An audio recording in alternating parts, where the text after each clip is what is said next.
ఈ వీడియోలో ఈ లెక్కను సూక్ష్మీకరిద్దాం.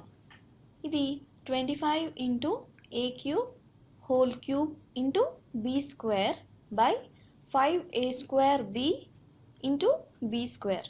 ఈ లెక్కను వేరువేరు విధాలుగా సూక్ష్మీకరించవచ్చు. ముందుగా a ఘాతం 3 ఘాతాంకం 3ని సూక్ష్మీకరిద్దాం. ఘాతాంక నియమాలను వాడి a ఘాతం 3 ఘాతాంకం 3ని a ఘాతాంకము 3 into 3 is equal to a ఘాతాంకము 9గా వ్రాయవచ్చు. అలాగే b ఇంటూ b స్క్వేర్ని సూక్ష్మీకరిస్తే b ఘాతాంకము 1కి సమానము. కావున b power 1 into b power 2 is equal to b ఘాతాంకం 1 plus 2 is equal to b cube దీనికి సమానము.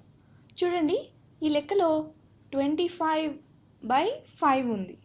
దాని విలువ 5/1కి సమానము. ఈ సూక్ష్మీకరించిన దానిని క్రింద రాస్తాను. 5 into a power 9 into b square by a square into b cube వచ్చింది. చూడండి, లవంలో మరియు హారంలోనూ a ఉంది. ఇప్పుడు దీనిని సూక్ష్మీకరించి రాద్దాం. a ఘాతాంకం 9 బై a వర్గం is equal to a ఘాతాంకము 9 minus 2. ఇది a ఘాతాంకము 7కి సమానము.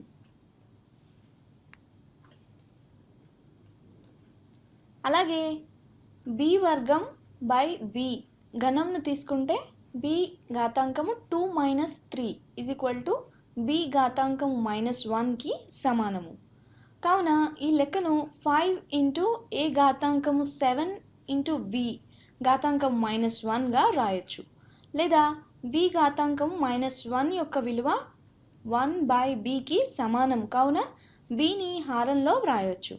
ఈ మొత్తం లెక్కను సూక్ష్మీకరించగా మనకి 5a ఘాతాంకము 7/b వచ్చింది.